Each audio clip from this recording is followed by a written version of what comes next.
Que le premier d'entre eux, qui est un récidiviste, je préfère que ce soit André qui le fasse. Cela étant, je crois que ce qui est important pour nous, c'est qu'il faut que nous fassions en sorte d'arrêter précisément toutes ces espèces d'amalgames. Je ne vois pas pourquoi, quand un député UMP dit une connerie, et que nous disons c'est une connerie. Je l'ai dit publiquement, j'ai été invité sur les ondes d'ATV, on m'a posé la question, j'ai dit c'est une connerie. Bon, donc il faut dire quand c'est une connerie, et quand bon, je ne vois pas pourquoi quand c'est un député UMP, on en fait une tartine jusqu'à dire on ne va pas recevoir M. Sarkozy parce qu'il y a un député UMP qui a dit une connerie ou qui a déposé un texte de loi inique, hein, et quand c'est Mme Royal et qu'elle cautionne publiquement quelqu'un, personne ne dit rien. Ça semble couler de source, ça semble être admis. Et moi je montrais deux signes. Mme Royal, elle était en Martinique, oui, mais elle a été au couvent de Cluny dans les années 60, et tout le monde sait très bien comment on entrait au couvent, ou comment on n'entrait pas au couvent de Cluny dans ces années-là. Il ne faut pas non plus faire de tourner autour du pot là-dessus. C'est une réalité qui a évolué, fort heureusement. D'ailleurs, on le voit quand on va dans la cour du couvent de Cluny et du séminaire collège aujourd'hui, mais qui a évolué. Bon, mais, écoute, monsieur, s'il y a des indépendantistes qui mettent leurs enfants au couvent comme moi, c'est qu'il y a un problème par ailleurs. On ne va pas l'évoquer ici. Hein. Mais moi, je connais des indépendantistes martiniquais, des députés de gauche martiniquais, qui ont leurs enfants au couvent. Ce n'est pas une critique, là, ma fille est au couvent. Mais il faut arrêter. Moi, je ne suis pas pour le cinéma. Alors qu'on ne nous raconte pas que Mme Royal était ici. Mme Royal est venue ici parce que son père était dans l'armée, dite armée coloniale par la gauche à l'époque. Dite armée coloniale. Il y en a même qui parlaient d'armée d'occupation. Hein. Elle était au couvent de Cluny et elle vient nous dire aujourd'hui qu'elle est plus intégrée que personne.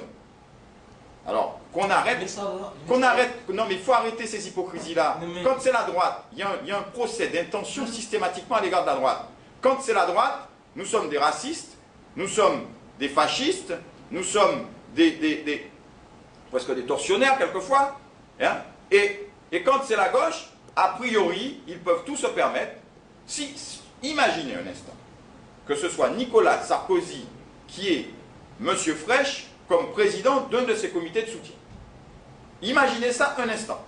Que ce soit ce M. Frêche qui a traité de sous-homme les harkis, qui s'est fait admonestier par la presse, par son propre parti, etc., qui recommence quelques mois après en disant qu'il y a trop de blacks dans l'équipe de football, et tout se passe bien. Nicolas Sarkozy a Pascal Sevran qui était président.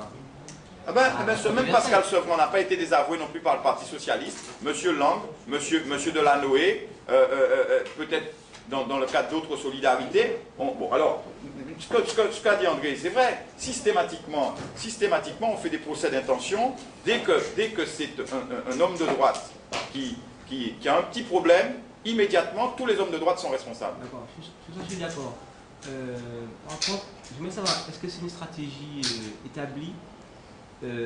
Sarkozy, maintenant, entre guillemets, ne tire plus sur Ségolène Royal, et on laisse ça aux militants, on va dire. Mais non, Sarkozy, il ne tire pas sur Ségolène Royal. Ah si, depuis quelques jours, il est très zen, il ne s'énerve pas. Vous venez de dire les zen, il a pris de la hauteur. Madame Royal. De la quoi? Oui, il y a une hauteur. Ouais. Madame Royal ne nous intéresse pas. Nous avons un programme, des idées, un projet pour la France. C'est ça qui intéresse notre candidat. Maintenant, elle fait ses gaffes, c'est une gaffeuse. Chacun doit le reconnaître aujourd'hui. Qu'elle assume ses propos. Alors évidemment, elle a un système, une façon de fonctionner qui fait qu'aujourd'hui, dans l'esprit des Français, elle n'a pas la dimension... Oui, mais vous n'avez pas répondu à la question. La question c'est de savoir si, stratégiquement, Sarkozy met un bémol, et ce sont les militants ou les sbires qui font le travail. J'ai pas vu dans la presse que ce sont les sbires, hein, c'est très beau, hein, celui qui exécute les basses besognes. Ce sont les sbires maintenant qui font la sale besogne. Alors je ne crois pas que les militants UMP engagés, qui croient justement dans les valeurs positives que Nicolas Sarkozy véhicule, soient les sbires de la gauche. Je crois qu'aujourd'hui... Non, les sbires de la droite, pardon. ostentatoire dans vos propos et ne connaissent pas tous les membres. Alors, je ne crois pas que les militants aujourd'hui qui tirent entre guillemets sur Madame Royal. Oui. Je crois qu'il faut simplement qu'on réagisse à la tenue de Madame Royal compte tenu de la présence de Georges Frêche. Il n'y aurait pas eu Georges Frêche dans le comité de soutien de Madame Royal. Je crois que nous l'aurions accueilli parce que nous sommes très curieux de connaître son programme pour l'outre-mer. Nous attendons un débat démocratique et ouvert. Ça a toujours été l'attitude des gens de l'UMP de la Martinique. Donc s'il y a une polémique aujourd'hui, eh bien c'est précisément parce qu'il y a une attitude qui est inacceptable pour notre pays. Et une fois qu'elle aura pris position de manière ferme et définitive, nous pourrons envisager de débattre sereinement avec la candidate de gauche qui, j'imagine, j'espère, a un programme pour l'outre-mer. Qu'est-ce que l'UMP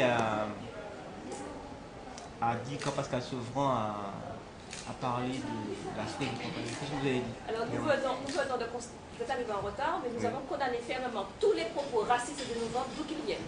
D'où qu'ils viennent. Je rappelle que M. Pascal Sevran est un artiste qui fréquente de manière très intime la gauche comme la droite. Très intime. C'est-à-dire investiguez, messieurs les journalistes. Non mais je comprends pas beaucoup. André, reviens pour sa photo de 60 ans. Si on a perdu la deuxième fois, la prochaine fois, vous avez demandé que l'on me demande. Voilà. Prochaine fois. Au moins, je suis sûr que ça fera. Non mais Pascal, la fête Pascal Sevran, il faut la resituer dans son contexte. Pascal Sevran est un artiste, il fait une déclaration, cette déclaration est condamnée par un certain nombre de responsables politiques dont nous faisons partie, et il se trouve que par ailleurs, il a en tant qu'artiste des relations avec un certain nombre d'hommes politiques, dont beaucoup de socialistes effectivement, beaucoup de socialistes au plus haut niveau, et bon, bah, nous on en prend acte. Je crois qu'il ne faut pas non plus disproportionner les choses. Il était présent à la porte de Versailles. Eh bien, Monsieur Frêche était présent au meeting de Madame Royal aussi. Donc, et c'est beaucoup plus grave parce que Monsieur Frêche est un homme politique, il est parlementaire, il est président de région et il est président du comité de soutien. Donc c'est excuse Pascal Sevran. Non, je n'ai pas dit que ça excuse Pascal Sevran, il ne faut pas présenter les choses comme ça. Je veux dire, il faut condamner tout ce qui est condamnable. Voilà, c'est ce que nous faisons. Une insulte aux Martiniquais. À l'UMP, nous nous élevons et nous le ferons avec plus de force.